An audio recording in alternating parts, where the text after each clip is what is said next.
SlyMedia TV, building bridges. Kukuchinga mdzai kwatinoita pano pa SlyMedia TV zita ndinonzi Elizabeth Nyabyo. Tinokutendai nekuna muchisubscribe, muchilike, muchikomenda. Aiwa tiri kuona makoments enyu akusvika. Nasi ndiborina niko mu studio nasi ndina prophet BT Chikomo vanobva ivo kuchechi iyo inonzi Bright Light Prophetic Deliverance Ministries. Vazhinji munovaziva takambotaura navo I think kumasvondo kana kuti mwedzi yapfuura vachitsanangura ivo nyaya ya Prophet Freddy Vamadungwe nemamwe maprofeti ari muno muZimbabwe vachitsanangura kuti iko zvino vanhu vari kungotaura havasi kuita action, but inini ndine prophet vanotonditya ndiri commander 1. Saka ndatewa nasirega timbova invite vanyanyogarisa vasina kutishanyira vambotiudzawo kuti mastreets zviri kumbofamba sei sinzi variwo vanouya nedzinyowani sekuziva kwenu. Prophet BT Chikomo, tinokuchinga mdzai pano pa SlyMedia TV. Tinotenda zvikuru nekuti gamuchirawo ese machena tongoti gorese zvarakupera kudai tingere tichive neuchenjeri mukufamba nekuzvidzira kune njodzi dzakasiyana siyana. Tinotenda vanhu vanga kuti ko Prophet BT Chikomo vakaenda kupi kwamazana hatichavaoni havachabuditse chichi kumbonyatsoitika mamuri kupi pesa ndiri mumakomo tichinamata tichitsvaga nyasha nekuti zvazvinoita ezvokuti unogona kunge uri muprofita asi iri office asi kune kupatsanurwa kwezvipo zvinogona kushumira kana kushanda zviri pamwoyo. Zvimwe zvacho zvinotomboda kuti umbonyarara uchiita seusipa asi kana wakudzoka unofanira kudzoka une maresults. Tine nyaya inotinetsa kana kuti especially inotinetsa inini ndeyekuti ukatarisa pawadzidzi waJesu uchanoona kuti tina Peter, John and the rest, but Paul anoita mukurumbira kana kuti anotonyora tsamba zhinji nekuparidza nzvimbo dzakawanda kudarika vakafamba naJesu chaivo. Ukanotarisa ipapo uchanoona kuti zvine chekuita nekamwe kachijairira kekuti vamwe vanojaira chekuti Jesu wacho tinaye, there is no hurry for us, but nekuti kuna Paul zvakauya nenyasha akachibata bachitidzvi zvokuti panguva pfupi akanga aspreada good news, akanga aita zvinoshamisa minana yakanga yakatowandisa, akanga ngotsanya only 3 days and 3 nights. Kuna kumwe kutsanya kwekuzvitsanyisa nekuti hauna chekudya, hunger strike, but kwozoita kuve in the presence of God hautonzwe nzara yacho, saka una kuzvituma kuti unotsanya. Saka kazhinji people they force themselves to kuti vada kuti because mari anenge achiona kuti life iri kusunga zvinhu hazvisi kufamba whatever, but ndikanditaure ndichiti chese chaunoda kana kuti chinodiwa nemunhu chatove pokare panyika panapa. Saka distance between you and your breakthrough is a person. Of course kunamata ukuthi chita yokuti ndizivane nevanhu nekuirane nevanhu kusvika mikana, but kune mumwe anenge achiti andabasa nevanhu but ari kuenda kuchecha chinamata achiti Mwari ndoda kushanda. Unotoona basa pakambani yevanhu, saka mukuirana kwevanhu ndo munouya maconnections. Maconnections iyayo ndo antinokwanisa kuti tikoshesa marelationship maconnections iyayo, but kune uri kufira muprayer because vanouraya relationship, wouraya vanhu vanogona kuti wabatsira nepotential but wonoperera muprayer, woona sekunge prayer isingabhadhari.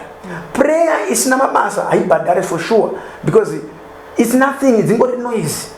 Kunamata kusina mabasa kwakafa. Saka uchaona kuti sevafundisi kana vazodziva nomira mberi kwevanhu, we owe our followers something that is special and which is for them. We are robbing them. There are special moments in the presence of God.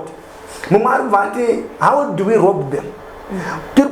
Constantly teaching day in and day out. There's a repetition. We have the Old and the New Testament, Old Testament, New Testament, but the repetition is still the same. But it's the same scripture, but we still believe and say it's still fresh as it is. So that's fine, yes, but what makes the difference is the practical part of the demonstration of power. It makes the pattern is just a time pushing. Just meet here or we are urungorwara or pori just akatombosvika musinagoge akanoona chembere yakanga irimu. Tinogona kuti chembere asi shoko ramwari rinoti chirikadzi asi yanga ine makore anokwanisa kusvika ku 18 years achirwara netaipe yechirwere ichocho asi ane makore 35 ake kubereka. uchanoona kuti anodudzira papo Jesu kuti iwewe uri warudzi rwaAbrahama. Zvauri rudzi rwaAbrahama haana kunge akakodzera kuti anga achipinda mu such a situation. But kana usiri exposed to people, usiri exposed to where you can get your help, haubatsirike. Nekuti unenge uri mubakuka, unenge wakawanda. But tinesaidire kuti ini chandagona ukagona iwewe chawagona handigoni kutenda kuti chako chiri right. I believe kuti inini the way andakakura nayo ndichirerwa nayo ndo munhu wese yanofana kunge achingotenda nayo. Uchaona kuti that culture yakano create a doctrine really wrong yekuti munhu anopinda panic mood where there's no it's not necessary for that. We demonize things which are not demonic. We Jesus-nize things that which does not need Jesus, which needs you. It doesn't sometimes need introspection of the person. So per time we are not looking at us and ourselves. Tichanona mata tichitukirira anatete. Rekandiko battle subject so kwanisa kupaza msoro zvakanaka. Unoziva here kuti patinoti chivanhu inyaya yekuti tataura tichiti chivanhu muchishona chishandisa izwi rechishona. But if we bring it in English tikati culture, uchaona kuti vanhu vazhinji vanofarira kunika chirungu mbichana. But uchikangana kuti when culture comes haigone kuvepo pasina payakatangira isina chayakamboratidza. Even if you are adopting other means, but anatete vedu isusu kunyangwe tikaenda tichinzi mweya yetsvina chandoda kurangadza ndechekuti hapana anorarama nekusingaperi. Uchatetewo futi, uchafawo poto yakamuzukuru kako iwe utori tetewo futi iwewe uchanzi uri mweya yetsvina. Saka inini ndonzwisa kuti why do we demonize things which are not demonic at times? Ukona ndakabata tsvimbo iyi, tsvimbo iyi ndakabata iyi ndakatodai mumwe anototanga kuinterpreta something which he or she does not even know. Izvozvo zvinotipa kuti uchaona kuti kazhinji in Africa ukatora muchena akaisa nyoka muhuro so zvinonzi mutourist wamuona akatreda akati nyoka yakutomuziva. Munhu mutema ukamisa padhuze nenyoka atosuspect uroyi. Zvinhu zvisingambotenderwe izvozvo. Mutema kana ukaoneka wakabata mari yakawanda kudai unotoinvestigatewa. Murungu anonzi ndi-investor. We took down ourselves, we look down upon ourselves. Atigoni izvozvo itaile borenyo ramunogona kudevelopa kana rejezi kana rehembe. Munochembera musina mboritenga. Unochembera risina kona ukatofa zvarova. We don't support each other. But you go and support Gucci, you go when we have all good labels and fine. But when our people start things and when they manifest into something, we do not demonize. Vamwe vacho vanozomunda munhu afa ndoponengo vakutaura kunaka kwake ari mupenyu ahugoni kutaurirwa zvakanaka zviti. Uchingofa uchaona nevamwe vasingatauri newe paWhatsApp vanenge vachinokanda nepamasocial media vachinokanda nepamastatus. Kana uchida kuti ugone kuzara mustatus yehama dzako ifa nekuita mari vaniva vanozara ukaita murombo haturike nhamo ndozvavanoita. Saka what you are saying in the search of the gifts developer but unofana kupractice gift inenge yakaiswa naMwari mauri. Kazhinji ukaishandisa uchioperator uchitanga. I remember when I was 14 if I'm not mistaken ndakambokumbira kunamatira munhu anga asingaoni. Ndanzwa mandiri muchintaura kuti anogona kuona but haana kuona. But I didn't stop to pray for people. Ndombe ndakatanga kunoona muchidevelopa kuona kuti okay undonamatira uyu otoporeswa, unonamatira uyu. Umwe wacho pamwe unotonamatira ine mvura kana kuti unonamatira mafuta zviye wotoenda kunoshandisa zvakadai nezvimwe zvaunogona kuti munhu ingodai just obedience dzaanongoita ipapo kuti zvemwe ndo zvakaita. That obedience, that belief here, that's what is changed. You need to believe it. Just to believe, and then that's how you take out even kana iri sickness. That meditation ndoinoita kuti ukwanise kubuda mu situation yaunenge uchiita uri ukanamatira chinhu ukameditate. It will take you out of that current situation. Saka when the gifts develop in a way yekuti unogona kutomunamatira orega kutopora munamatira opora. Hazvisi pese pokuti wese wanamatira unofana kutongopora, but tikuti you have to know the dominant gift. Ini ndakaziva dominant gift ndakaiziva through myself first. The part of healing which happened upon my life. I remember ndichitaura. But pane zvimwe zvokuti ukataura munhu kuti ndakanamatira munhu angani mafibroid kana kuti angaine nyongo maasidza otorutsa ndonamatira mvura so ndompa otorutsa ipapo akutodya akutonzwa appetite achatove nenyongo yatopera ona munhu akutorera malife yakanaka. Then if you do that, people they can still demonize it. But pamwe pachoka atidyere uroine kunyara when kana akangokupa chipo chako ingoiti chishande, which means we will be answerable to the one who have given you what is new.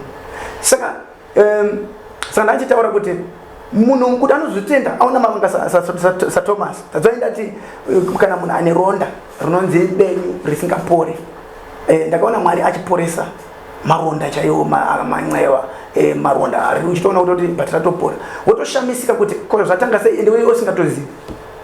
But pane dambudziko ndipapa, especially kana taura nechishona nevana vemunyika yedu yeZimbabwe vanika kushora kuti ende kutarisira pasi vane zvavakananganisa vakanolinga of course with the scriptures.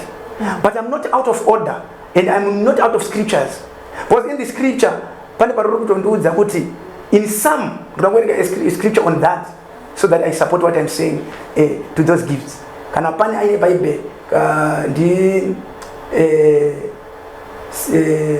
1 Corinthians chapter number 12 verse 1, but I want the verse 10 part wawerenga kwese painotaura msoro kundoda verse 10 tonza kuti inoti chi and but the other the working of miracles, to another prophesy, to another discerning of spirits, to another diverse kinds of tongues, to another the interpretation of tongues.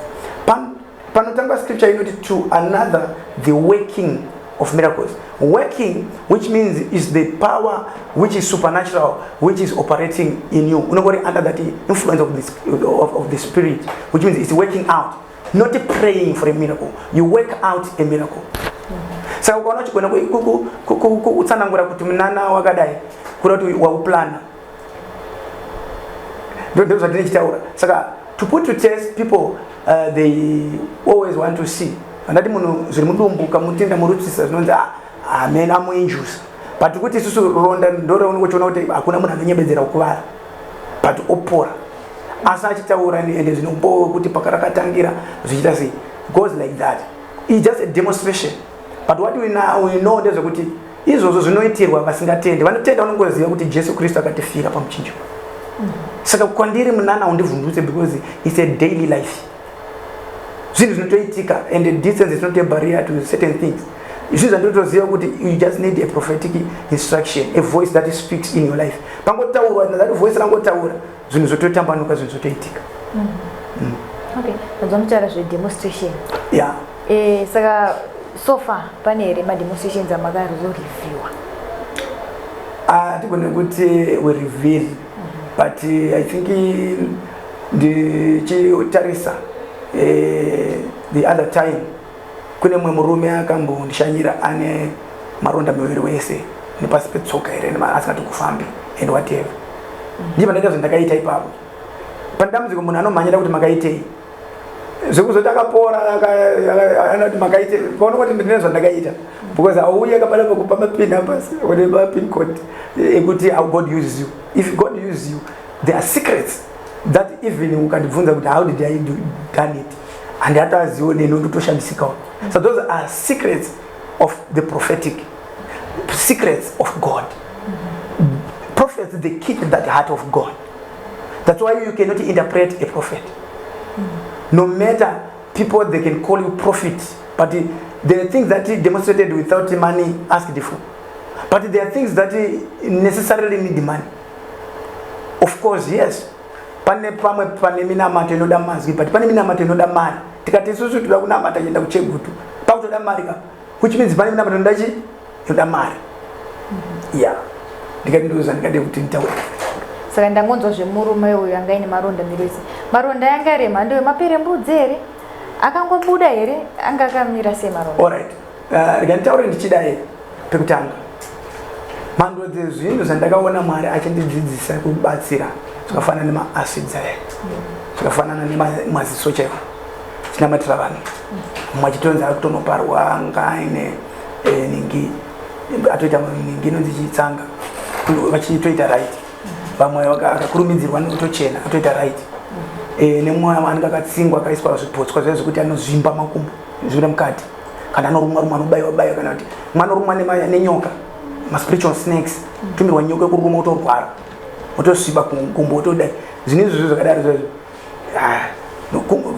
ndechitodya sadza so ndotoziva zvandoita kuti uye netestimony taura ndakaitirwa saka ndakuenda kwekwamakutaura kumaronda pamabvunza ani kuti icancer kana kuti ichii kuti icancer handizive because inini I'm not a scientist to know and define what kind of chandongoziva ndechekuti pandaona pakashama pakumara anonzi ndopandikuti ronda inini saka ndigone kudefine kuti which one rinoporeseka nerisingaporeseka handikwanisi kudefine that but what I say is any ronda rinokwanisa kuita sei pora remumwoyo ratisina kuona ndoringatinetsa rekuti hatigone kuziva kuti rapora here kana kuti rasarira mbichana but repanze tichienda kumazita awo inini handaziva nezita kundongoziva kunzwa vanhu vachiti imwe inenge iri nhuta vamwe vachiti indoya inozonzi cancer nechishoni nechirungu vamwe vanenge vachiti mamwe ishuga munhu anogona kutoita ronda aine chirwere cheshuga akasazoziva ndoita ronda risingapori nemunhu anokwanisa kuita ronda nezvipotswa kuroyiwa chaio so tondoenda kucancer wotadza kuti aibata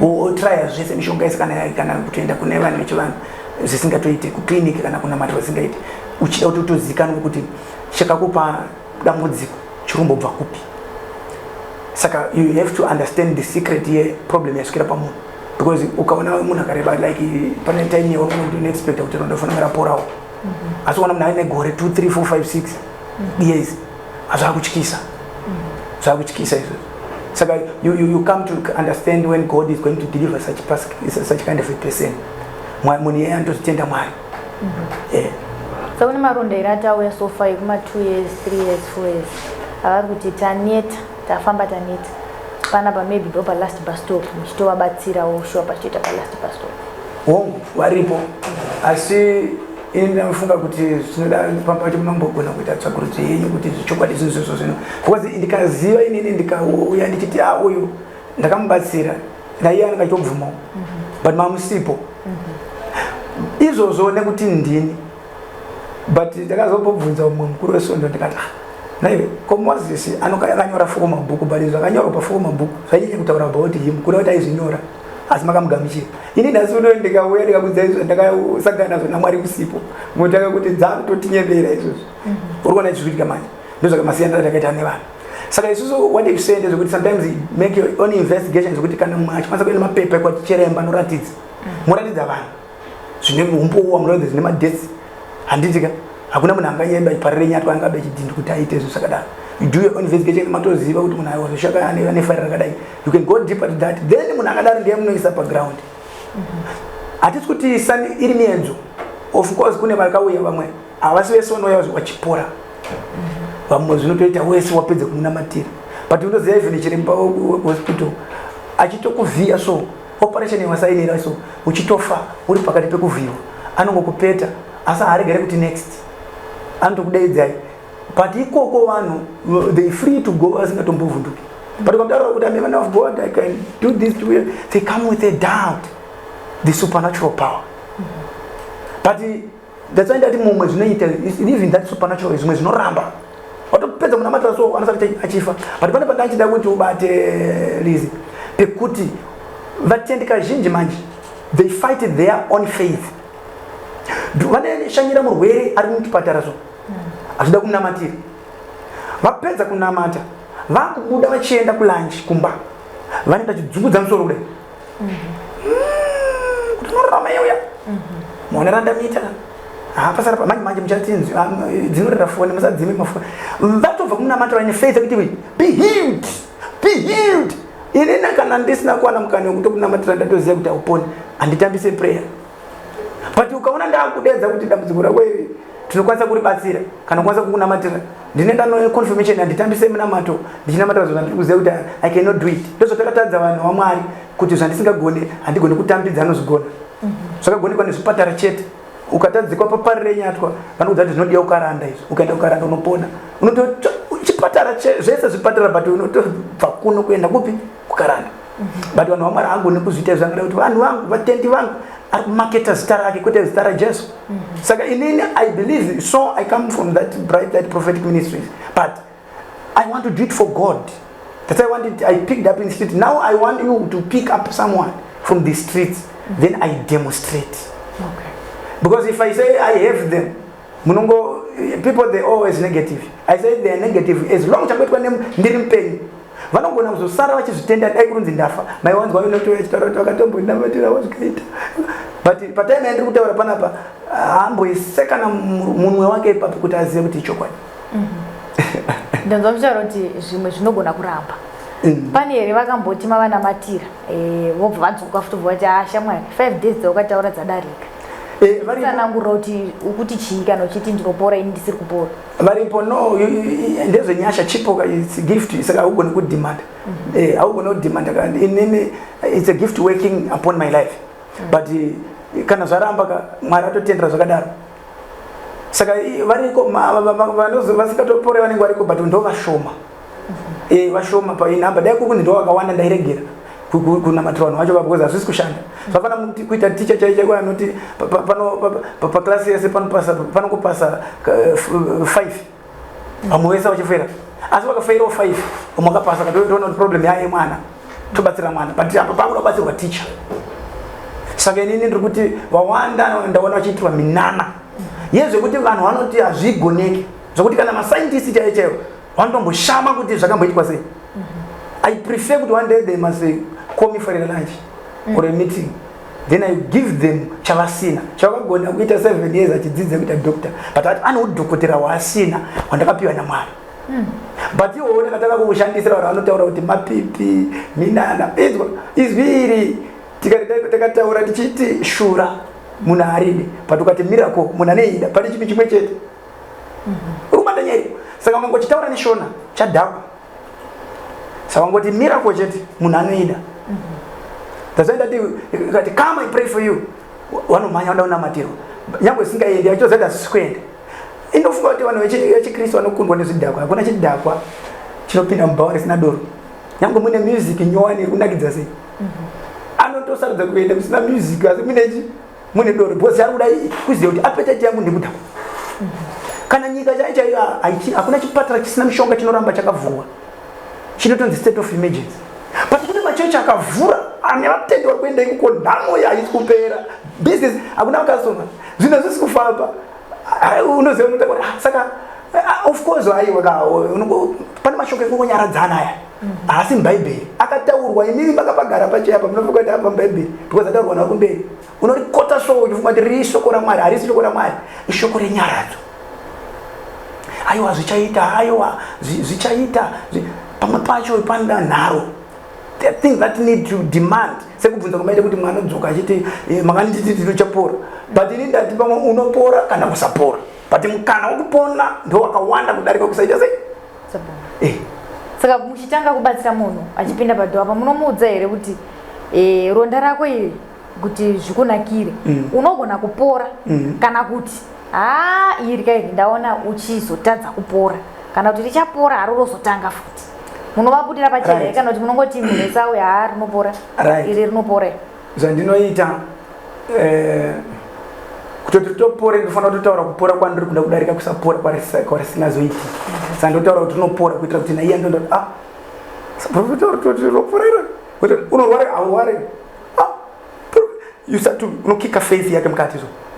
Saka ndamboti zvinhu zvakaita seizvo zvemaronda izvo neupenzi nemunhu anopenga uyo kana kuti moyo anorwara pfungwa sorry kuti anopenga but munhu vanhu vakasiyana treatment yakasiyana kana kuti prayer hangonamatirwe achingotirwa kukupa musoro handitika panotoda mimwe minamato yekuti unotorota hope utonzwa kuti mupe mvura iyi asi mvura iyi inamatire so ndo zvandogona kuita izvozvo ndotozviita izvozvo ndotoenda kuno munhu yandotaura kuti ndinoyo chamwari wewe ndiite so ita so ndotoita izvozvo zvakizoita sei zvazvatosununguka mudokona kutaura kuti wewe uri ngotambisa konguva yako chaunofana kutanga waita unooneka kuchivanhu chaiko uchimbomira kunamata because kuna vanhu vari kuRwanda nekunamata but vachiteerwa nechivanhu kuchechi nhamo iyoyo ichivatera because vanenge vasina kuoneka kureva kuti chivanhu mweya tsvina chivanhu chinotokumbirwa choonekwa choregedzwa zvakanaka enda chirwe newe ukaona unotaura kurwiswa nechivani chivani chamweya tsvina inyaya yekuti vakadzidziswa dzidziso yakashata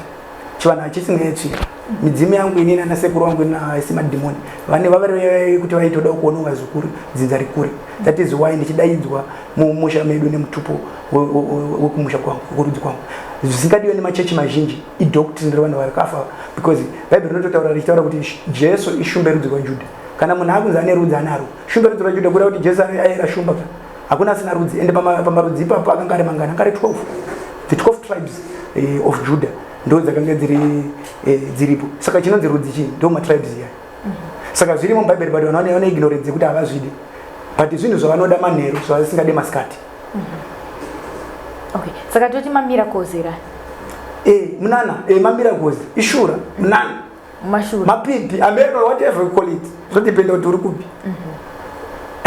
okay pane vamwe vanogona kuzoti aprofeti vauda kukukota kubva kumashure voti paya pakaita profeti Freddy yavanoti miracle mati munana vanhu vazozvise yavanoti miracle yavakachinja mvura kuti mafuta vakachinja zvakawanda wanda mukati mimi makavakilasha mukati hakuna zvinhu zvakadaro ngadzokorodze kuti tione kuti zvinoitika here ndosaka ndati inini ndaya ndiri ready kuvaendesera inini mafuta yavaida 20 liters then obva kana mvura yacho ndoenda neyangu inini vakati hazviite vanoda kungoya nawo mafuta saka inini ndati ndichitsvaga imimi ane ronda racho rikuoneka titaura zvekuti inongoya iri mvura yekunzi yamafuta ironda ramaona richitanga riri refresh muchiriona muritera mazuva ndoenda kuudzai muritera moona kuti pane kuchinja here but shandoko pamazuva mashanu nekutanga kutooneka ichitosava kwacho kusvikira vakudzoka vega vachitaura kuti takaitwa chakani saka chindipai inini handiti kana asi ivavo pademonstration ndapedza handidi kuvikiridza zvangu kuitira kune vamwe vari musection vanogona nguva nematambudziko akadaro usati wauya usangomhanya kuya ufanira kutanga vandaradza ronda rera ndorugwara ndakuudza kuti iri rinogona kuita sei kutora time yakadai kana tinoda muri ikoko noda kuti muuye nogadzirai zvakati whatever handiti kana but expect kuti kana tava kudhila nenyaya idzodzo zvinoda mari kuda kuti pana chati munobhadharisa ndo andati iyo ndotaura ndisingavhunduke because ukawandira vanhu mangwana anoda kuziva musocial media vachiti waita sei because ipapo vandataura kuti vanobhadharisa vachatanga kuti ainanga inobhadharisa but ndati ndichishandira dzako nyaya ndinenge ndida kushandisa madzira mari yako iwe unotozodzoka uchitenda unotodzoka uchitenda pamwe nemota nemba whatever kutotenda kana in anything but mari yandengati ndikuda ndine chida kukugadzirira zvandoda kuti uende nazo ushandise zvangu ini saka yose mari yekuti ungati waibhadhariswa pamwe ndeyekutongoti is preparing what I will give you to use. Okay. Saka vanhu ava mari dzamunenge muchivabhadharisa idzi nadzo muchiti hamuzese kodzoti ndinoita sei ndobhadharisa mari idzi dzinofanana here ronda rangu rane 9 months neronda rangu rane 25 years dzinofanana here kana kuti zvine zvakuenderana nedistance yekwauri kubva zviri kufamba sei hazvifanani because kana rimwe riri diki rakaita ngewachi so rinokurumidza kurikava but pane mahombe ari deepa anorikava but anotora time rimwe unotora kana 30 days kana 40 kana whatever but ine richitoita chokupora but ma 3-4 days madiki arinobva ratovhara saka zvikuenderana neronda maybe kakadiki kako kane 25 years but pane rinofambisa pane risingafambisi pane randoda kupota ndichizopamwe frequent ndoda kuvhizitira I give my time kusvika munhu watoraita but handisi kuti vanhu maronda uyai inini ndiri mushumiro shoko ramwari ndinoparidza kristu nyaya iripo zhinji ndekuti taure zvekutendeukira because unozoona chechakangozara maronda kavanhu vachitongoya takanzwa kuna Ekuporesa handiti vanhu vakanzoti apa pana baba vari kuita zvakaieza kutaura kuti ikwavari koko kune vamwe vanhu vamwari variko ngavatore that stand yandiri kuitawo because it's a gift spiritual gift ka hazvisi zvekuromba ndiramwari saka is something that you have to practice use it and see things happening. Prophet vanhu vanenge vaneta taneta taenda manje zvinokukosta kwete kuti tinobhadharisa zvinozongokosta then but zvinhu zvako zvichifamba hakusi kubhadharisa asi macost macost you're meeting the cost okay because ndoba ndada kunzwisa because vanhu vakazonzwa kuti kubhadharisa kana vanonimisquota that one kuti somebody is appreciating what abhadhariswa zvakasiyana in exchange of something even giving chaichai ipane inonzi sacrifice because giving zvafana munhu ari kupa zvese isacrifice but ari kupa nekuti ane zvimwe igiving no matter kuti ndechemari okay ndazwa muchitaura kuti mimi vamwe muchaita vamwe munoti ugare ikoko ndokubatsira uri ikoko munotransfer how do you transfer manje mushonga kuti ronda rakadai munotravel here zvinozofamba mimi haunzi mushonga mani Okay. Munamato. Munamato. How do you because when you go to food kaka. It's okay. Munamato oyo. Pamwe ndinogona kuti totoona kuti itazokati kurumba mako 1 2 3 things vanonogara nesolution yavasingatoziva toziva mbamake akadai akadai zvinhu zvake zvatomnakira ariko ndichitoziva but service yo handiti wafona neairtel dzimwe nguva ndogona kuti ndikubatsire dare renyu iroro rinoda kuti mutange mambo ndipa something mochema kuti apa aiwa mataura yawanda handina ndine yakati pamwe ndobvuma kana ndinoramba ndoti muzive maraiti mabuda saka izvozvo zvinotenderwa izvozvo okay saka pamukuti aiwa imi mbonzo iwenyu 1 to more demonstrate kana 2 3 4 5 as long ndisati asvika December kubva musi wa31 December kuenda mberi demonstrate just demonstration hatingangoramba tichikuita chinhu 1 Jesu mumwe akatoporesa mumwe achimusvipira mate so vanhu vakadi kumuti mushonga but Jesu ane anointing mate anointing kusvipira ipapa unoti anointing haisi mate zvinotosemesa but vanhu vanoita anointing nekuda kupisosi payabva saka zvekuenda kupa chii kuti shandisa chii why do reason a lot zvinotosemesa kusvipa mate obvunza kumeso futi chenda unogeza but mwakabvunzwa nzoda kuti ndikuitire zvinzoda kuti ndione vatoona akawaporesa nenzira dzakasiyana saka it's a demonstration of power. Power is not powder. It's power. You have to demonstrate when you start to vunguka so. And it's not 2 minutes can they famba so unofana kutokwata because then chitouya zvishua unovhungwa nedzimwe mhepo dzausinozwisa dzimwe yazo but unozongoti pamwe pacho unozongoita usingatopfunure magiya acho why because mumwe anenge ane kodzero dzake dzekuti pamwe aenderane awirane nazo saka you don't force somebody to do zvaasingaiti munhu ngaite zvaanotenda saka there's no mix up vane mishonga hapana anything but ndinogona kubvumirana newo kuti as long we are applying even water watomushonga I agree in that which means even mungatoita kuti zviite mukati mishonga magona nganomba kudza chimwe chinhu chiri kuitika munyika muno chinhu chikangoitanga kuiswa kachirungu so chakugamuchirika handiti isusu we being doctrinized mishonga tichinzi tisatodya mishonga wataitendera kungodya chitenga iri tsangamidzi wanga wakaiswa kachirungu kunzi tsangamidzi kuitira kuti usanze mishonga mudzi asi imwe kuzodzi guchu nechii zvese izvi zvanga zvingaite zvaita tenderwa zvinonyadzisa kutaura izvozvo pachikristu chevanhu vamazuvano but zvauraya nyika dzimba dzakawanda but when I was looking at that ndakuti vanhu vakati herb vakugamuchira we're doing herbs autoita zvimaningi zvimacooperative machurch groups and whatever but ukangoti mishonga chati hapana nojoina group ravo ngazviite chishonazvo zvinoreruka vana zvinorema havadi kuassociata even pakutogerwa chaipo but ndiri kuda kugerwa vanhu havakubhadhari ukangoti ndiri kuda cut vane price saka we have people vane brain dziri damaged to that point but isusu manje zvandakaita inini manje handivhunduke mutsindo webete ndinoita zvandakatumwa naMwari whether uchandicriticize whether uchandida ndinoti nditsvaga futi ina handisiri ndokutsvaga saka sometimes I don't even bother about that pamwe pacho pamwe ndokuda kutobatsirika not me saka somebody akuda kutobatsira wautopedzera akutobatsira iweyo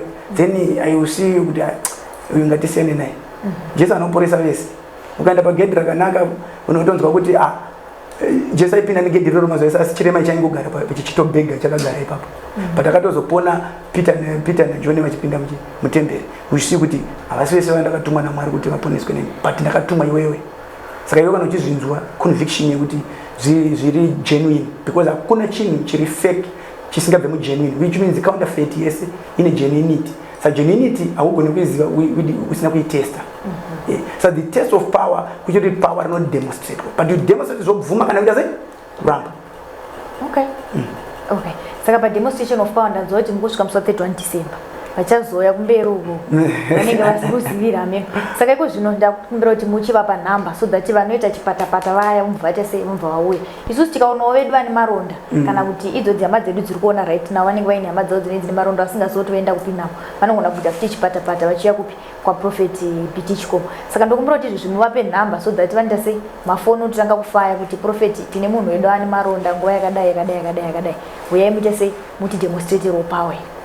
Alright, handisi kuvhura chipatara chemaronda kana kuti asi demonstration kuti kungoti demonstrate pane zvinooneka asi pane matambudziko anosanganwa nevanhu akasangana emumhuri, vamwe anoda kuchiprofita, anoda kuvhovhonora, anoda kuratidzirwa, anoda demonstration ekuroyana, ekutumirana zvipotswa, ekuita nasei, andataura zvimwe zvirwere. But dziri chati demonstration kuti hapana chinotadzwa naMwari. Panhamba ndikupei dzamunogona kushandisa kana muchifona, munoisa code yekuti +263 779 80075. Ndodzokera namba zvekare +263 779 80075. Kana kuenda page riri pa Facebook rakanzi Prophet Burning Bush, munondoona mundiri ipapo nemamwe mavideos ezviri kuitika mukufamba kwatiri kuita Mwari achitisa zvakanaka. Ndinotenda. Aiwa maita basa Prophet. Iko zvino tinokutendai nekuti kukawo muchirongwa muno matikuta mami nesu muchitudza kuti aiwa iko zvino ndoramboita demonstration of power kuti vaise vane maronda vaiva kubva nhasi here kana kuti kubva kumasvondo apfuura. Manyai muite sei mundibate tisati tavhara chirongwa chiboza ndingarambe ndichimoita zvemaronda muri kuti mimi haisi chacho chipatara chechenya, haisi chipatara chemaronda, kuti kuda kungodemonstrata vanhu Mwari vanoita zvese. Yes, then I can give it for everyone. Maybe pamangada kuzondishanyira, when I invite you as my guest, I can help you as just as I help others. But izvo ndogona kuzviita panopera gore chete musi wa31. Ndopandenda kuti ayo tisangane pazuva guru tichitandara tichikwira tichirapa vanorwara. Saka varwere vanorapwa. Chero chipi chirwere chiri kwese chinorapwa. Musi wa31 December chipinda mugore nyowani. Takurapa marwere vachita sei free. Saka ndikuti don't go inconvenience time yatisina kudaidza.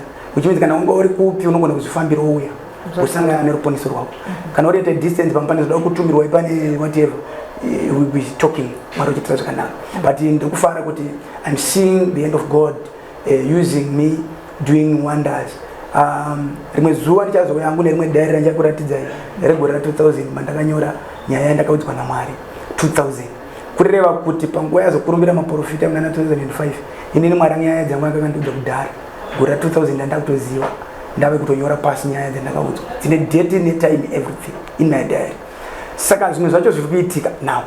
Saka ndinotofara ndochiziva kuti handidaute, soko I approach ndinotonzwa rimwe simba mazisimba kuti amwana daina ngotenderwa nyamwe isangana nemumurodi zvo ndikanonzwa rimwe simba rinokundidza kuti ndiri kutaudzei nditomira zvo.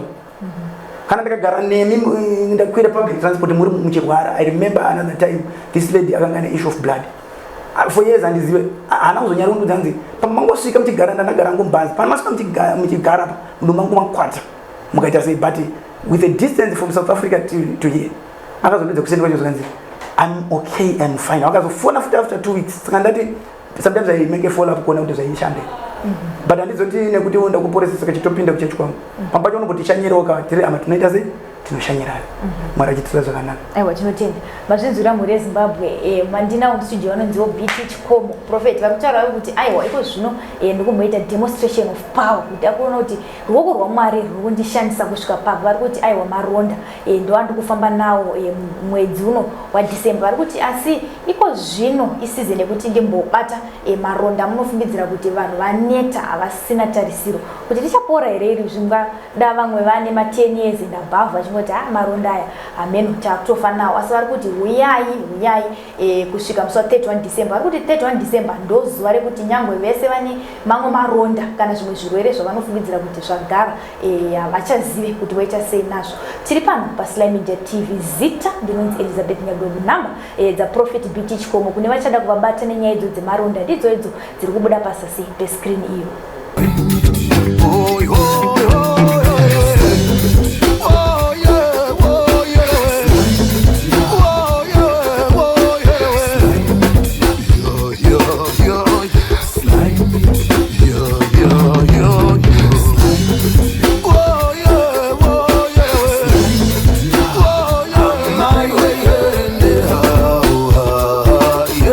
Sly Media TV, building bridges.